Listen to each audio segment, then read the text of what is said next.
uma só fé, um só amor, um só batismo, um só Espírito.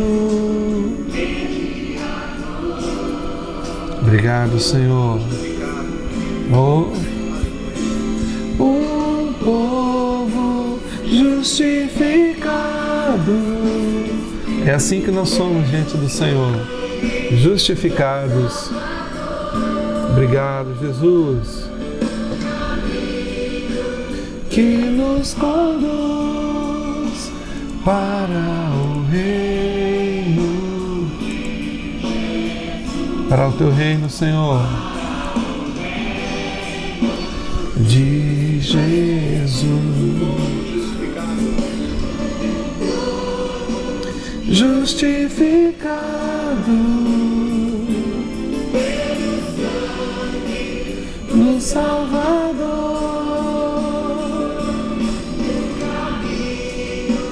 que nos conduz para o reino de Jesus, para o reino de Jesus. Aleluia! Oh, aleluia! Olá, queridos, graça e paz. Esse é um tempo precioso que nós vamos passar juntos aqui. Vai ser um tempo muito gostoso, porque eu queria falar com você. Na verdade, eu queria estudar um pequeno fragmento da Bíblia com você. Vai ser diferente hoje. Eu não quero chegar aqui e fazer uma pregação, né? Vai ser uma pregação. Toda a palavra de Deus é uma pregação, ela é por si só uma pregação poderosa do reino, da vida, né? De tudo aquilo que diz respeito ao plano de Deus para nós. Desde o início até o final, a palavra de Deus é uma pregação poderosa de tudo aquilo que Deus ele deseja fazer por nós, através de nós, mas em nós também. Então, principalmente, né? Então, eu queria compartilhar um pouquinho hoje com você sobre um tema que tem, assim, trazido bastante preocupação com o meu coração, principalmente nesses dias de muita polarização, onde as pessoas estão defendendo com unhas e dentes tudo aquilo que elas acreditam, mas de uma forma muito agressiva. Isso é importante a gente deixar claro, que às vezes a gente vê a forma, a maneira que as pessoas estão sendo envolvidas no engano do inimigo e sendo divididas, na verdade, igrejas inteiras sendo divididas e famílias sendo divididas, pessoas sendo divididas por conta de toda essa polarização que nós estamos vendo nesse tempo, polarização política, polarização doutrinária, polarização de todo tipo que você possa imaginar. Então, eu estava estudando a Bíblia essa semana e eu pude assim, meditar no livro de Gênesis, lá no capítulo 4, queria até que você acompanhasse comigo, se você puder abrir aí a sua Bíblia, e a gente vai fazer um estudo interessante sobre esse capítulo de Gênesis, o capítulo 4. E o primeiro momento que nós encontramos lá em Gênesis 4, conta a história de Adão e de Eva. Adão, então, ele conheceu a sua mulher, ele teve relacionamento conjugal com ela, sexual com ela, e ela então concebeu, ela engravidou e concebeu e deu à luz então a Caim. E ela disse: alcancei do Senhor um homem. Quando Caim nasce, ela na verdade consagra a Caim como uma dádiva do Senhor, um presente do Senhor, uma bênção do Senhor. E de fato era. Os filhos são herança do Senhor, fruto do ventre, são presentes de Deus para alegrar as nossas vidas, as famílias. Eu tenho 2 filhas, acredito que você tenha tido a experiência também de ter filhos, se você é jovem ainda vai ter. Então, os filhos são sempre grandes bênçãos de Deus, presentes de Deus para alegrar o nosso coração. E ela deu à luz a Caim, um homem, e Caim então foi um grande presente de Deus. E ela deu à luz ao seu irmão mais novo agora, Abel. E o texto começa dizendo, lá em Gênesis 4, que Abel era pastor de ovelhas e Caim ele foi lavrador da terra. Então, duas áreas afins, porque a ovelha depende da terra, a ovelha depende então ali do pasto, né? Depende da agricultura, depende das plantas, enfim. A ovelha sem pasto, sem alimento, sem o fruto da terra, ela não sobrevive. E aconteceu que ao cabo de dias, o texto diz lá em Gênesis 4, Caim, ele trouxe uma oferta do fruto da terra ao Senhor. E é interessante a gente pensar nesse momento que quem se propõe em trazer a oferta para Deus, primeiramente, foi Caim, nem foi Abel, foi o Caim.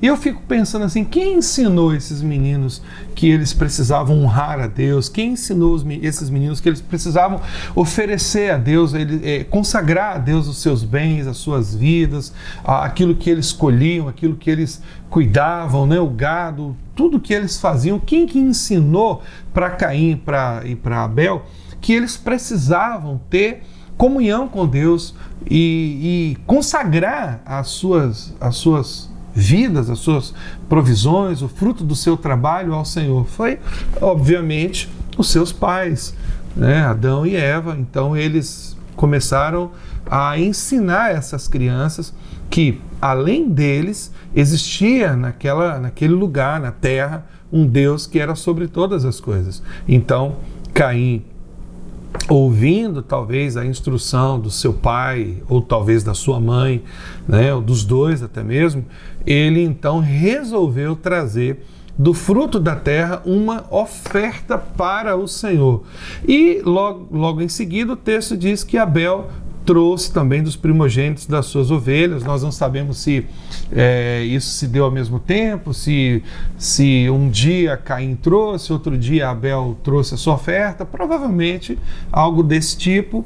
E Abel também trouxe dos primogênitos das suas ovelhas e da sua gordura. E o texto sagrado diz que Deus, ele se atentou, ele gostou de Abel e de sua oferta. Isso é importante você entender agora. Quando a gente vai estudar a Bíblia, a gente tem que prestar atenção nos mínimos detalhes. Olha o que o texto diz. Atentou o Senhor para Abel e para a sua oferta. Então, Deus não viu primeiro a oferta de Abel. Deus viu primeiro o coração de Abel. Da mesma forma que ele viu o coração de Caim. E o texto em seguida diz que para Caim e para a sua oferta, o Senhor não atentou.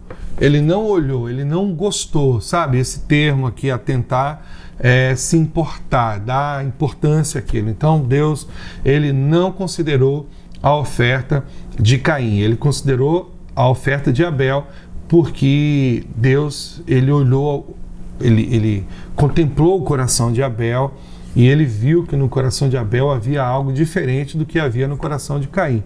Bom, isso foi um estopim, então, para a gente ter uma revelação, um entendimento daquilo que estava para acontecer, daquilo que estava no coração de Caim, na verdade. E o texto começa a dizer o seguinte: e irou-se Caim fortemente e descaiu-lhe o semblante. Esse termo descaiu é transtornar, ou seja, Caim ficou tão irado, Caim ficou tão enfurecido, Caim ficou tão raivoso, com tanta ira, com tanto ódio no seu coração, que isso ficou claramente estampado no seu rosto.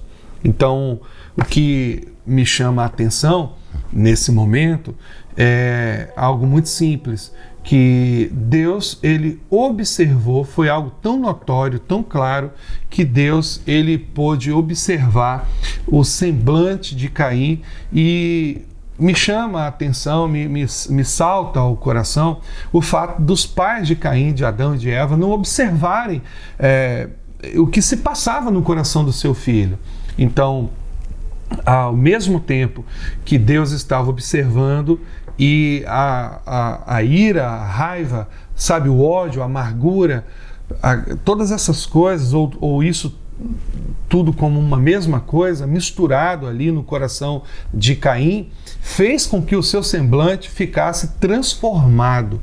E me chama a atenção o fato dos pais de Caim não terem observado essa mudança no rosto, no físico, na conduta, na postura de Caim.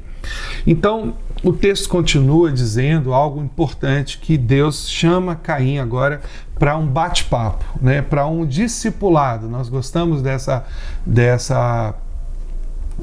expressão, né? Deus, então, ele chama, ele observa o coração de Caim, não observa a oferta de Caim e observa o rosto de Caim.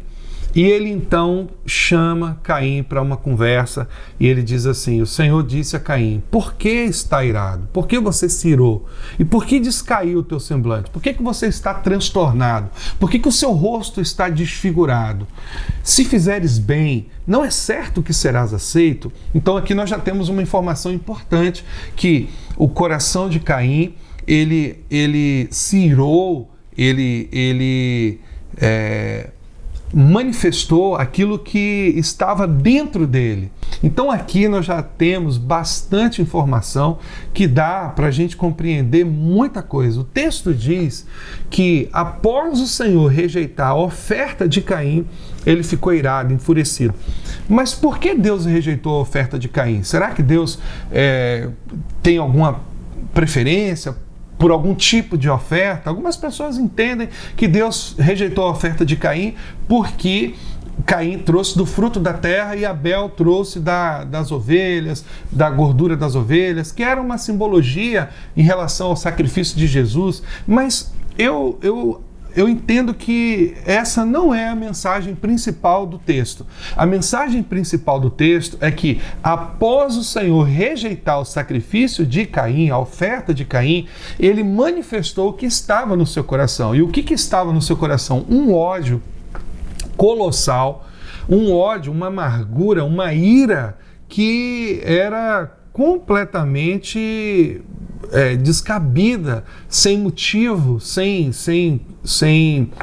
nenhum propósito aparente, sem nenhuma razão aparente. E o fato do Senhor, na verdade, ter visto isso, eu acredito piamente que Deus rejeitou a oferta de Caim porque ele viu exatamente como estava o coração de Caim. E nós vamos ver uma menção disso no Novo Testamento. Se você for ofertar e você tiver alguma coisa contra o seu irmão, ou o seu irmão tiver alguma coisa contra você, deixa essa oferta no altar e você então se reconcilia com aquela pessoa, volta e entrega a sua oferta ao Senhor. Então, no Novo Testamento, nós temos uma referência muito clara de que é importante que nós estejamos reconciliados com as pessoas antes de nós ofertarmos, adorarmos e bendizermos o nome do Senhor.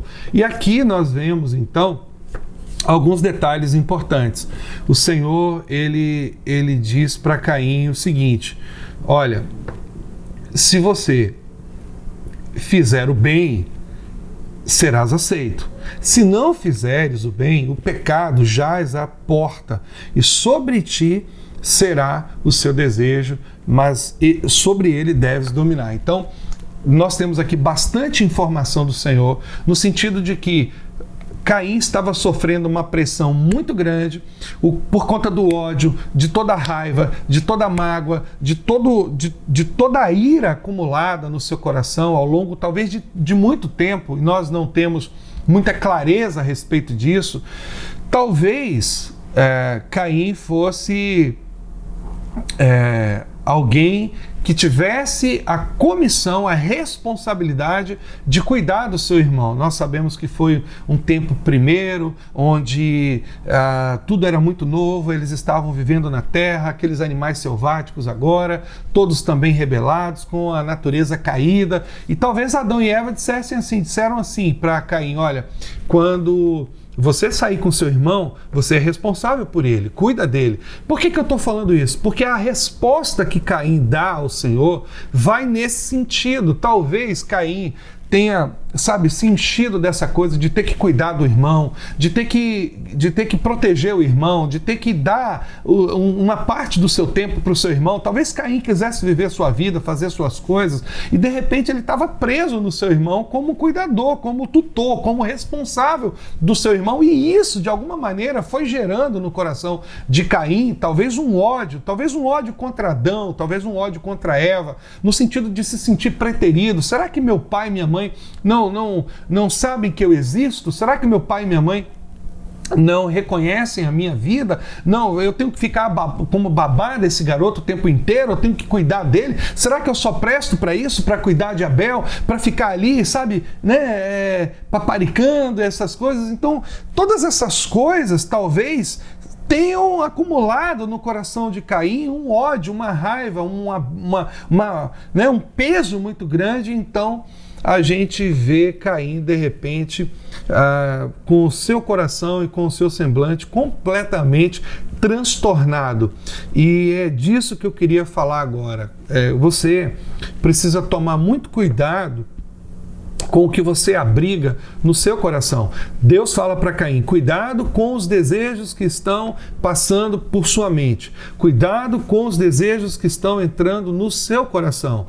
Cuidado com esses desejos, cuidado com esses pensamentos. Ele diz assim: o seu desejo será sobre ti. É você que tem que dominar os desejos, é você que tem que dominar suas tentações, suas ambições, é você que tem que dominar essas coisas e não essas coisas te dominarem.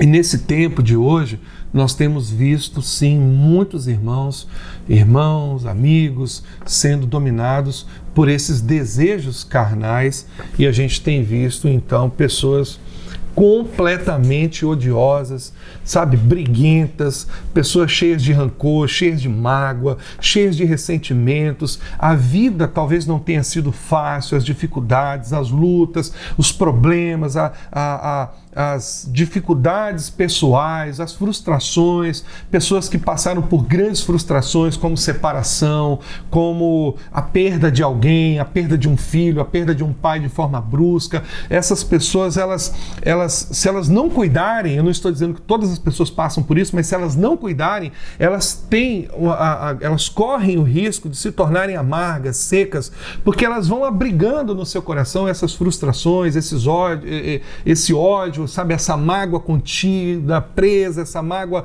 retida no coração. E eu não vejo algo diferente assim de Caim. Caim, então, ele se levanta e ele de repente pensa assim: será que eu vou ter que ficar cuidando desse garoto a vida inteira? Será que eu vou ter que ficar, né, como babá desse garoto o tempo inteiro? E Caim, então, elabora um plano no seu coração. E o que Caim faz? Caim então convida Abel para um passeio no parque, no campo, né? Vamos dar um passeio lá no parque, lá no campo. Vamos ver lá, vamos dar uma volta no campo.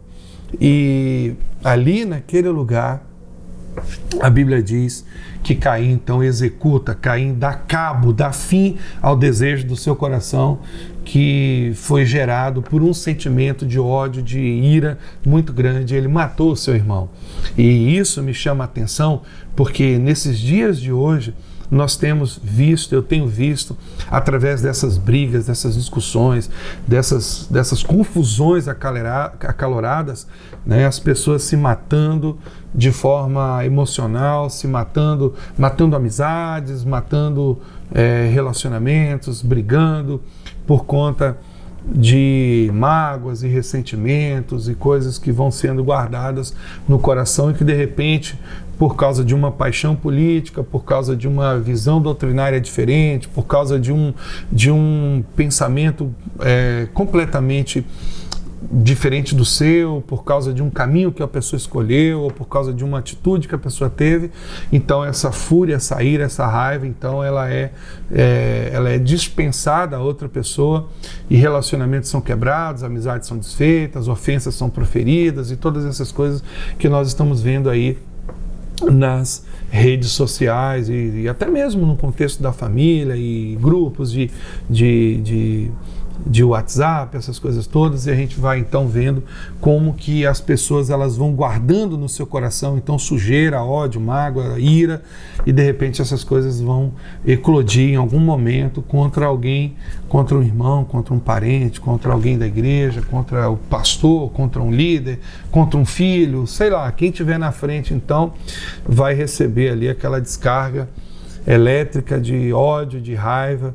E às vezes nós não vemos pessoas matando fisicamente, às vezes vemos, como temos visto por aí, mas na maioria das vezes são mortes emocionais, são quebras de aliança, de relacionamento, de amizade, pessoas deixando a igreja, saindo da igreja, deixando o convívio da família, saindo de grupos e cortando completamente os relacionamentos, bloqueando a outra pessoa odiada na sua vida, e a gente vai vendo essas pessoas então matando e morrendo por conta, nada mais, nada menos, de um sentimento errado que foi abrigado no coração. Note que quando o Senhor chama Caim para a prestação de contas, é importante você saber que não há possibilidade de você guardar, abrigar ódio no seu coração e você não ser chamado pelo Senhor para rever esses pensamentos, rever esses sentimentos, esses desejos no seu coração, porque Deus sabe que isso está lhe fazendo, vai lhe fazer mal, faz mal e vai fazer muito mal para você e para todo mundo que está ao seu redor.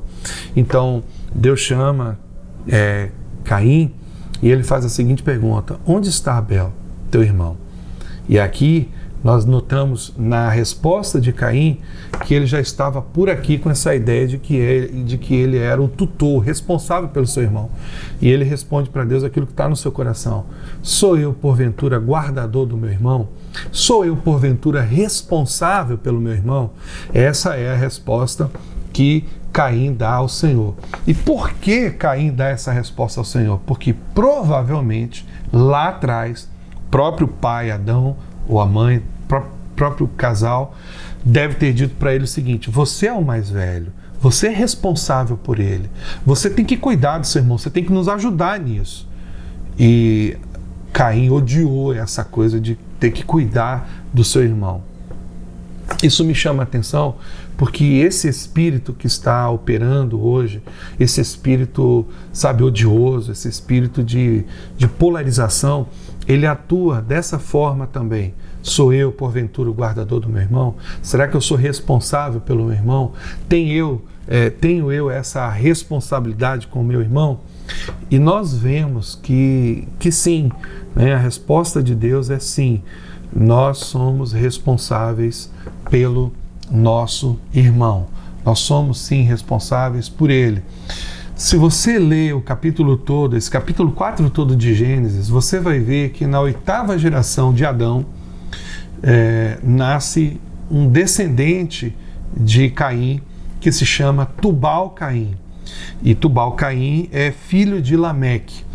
E esse nome, Tubal-Caim, foi dado a ele porque esse homem, ele era primoroso, ele era habilidoso na arte de trabalhar com o cobre, com o metal, uma espécie de funileiro, uma espécie de ferreiro que atuava com armas, com ferramentas, essas coisas. E ele recebeu esse nome, Tubal-Caim. E isso é interessante porque isso aponta para a gente, talvez, a maneira, a forma pela qual Caim tenha matado o seu irmão, talvez com um instrumento, com uma ferramenta cortante. O que sabemos de fato é que o sangue de Abel foi derramado, foi bebido pela terra, e o Senhor diz para Caim que o sangue de Abel reclamava, né, por justiça. Então, nesse momento, nós vemos Caim sendo punido pelo seu crime, né? Ele deu asas aos seus desejos, os desejos pecaminosos do seu coração. Ele então mata o seu irmão e ele é punido pelo Senhor. E nós vemos então gerações e gerações se passarem de Adão até Enos, 10 gerações, e é na 10ª geração, na geração de Enos, descendente de Adão, descendente de Caim, que a humanidade volta a buscar ao Senhor. Através de Enos, ele se volta para o Senhor. Enos é filho de Sete. Note que o coração de Eva, até a 9ª geração, quando ela teve Sete, ela ainda lembrava do desastre que foi Caim. Aquilo ainda incomodava o seu coração. E é interessante a gente perceber como que o ódio, muitas vezes, ele tem transtornado as famílias, ele tem trazido amargura, dor, tristeza e morte também. E esse capítulo 4 de Gênesis aponta para nós algo muito interessante. Depois de 10 gerações, de tanta coisa, de gente que cuidou de gado, de gente que viveu a sua vida na terra, gente que fez armas, fez obras, artes de cobre, de ferro e harpas e instrumentos musicais de todo tipo, né? E se especializou na construção de casas e tantas coisas. Depois de 10 gerações é que o homem volta a buscar ao Senhor na terra. Então, veja como que o ódio ele afasta as pessoas do Senhor. Como que o ódio cria, uma barreira, cria uma distância tão grande de Deus. Por isso, hoje eu queria compartilhar essa palavra com você e dizer para você de forma muito clara e especial que você nunca permita que o ódio, que a ira tome lugar no seu coração. Trate logo com isso, para que você não venha a ser um instrumento de morte, mas de vida. Deus abençoe a sua vida. Espero que a palavra tenha falado ao seu coração de uma forma muito, muito, muito especial. Até a próxima.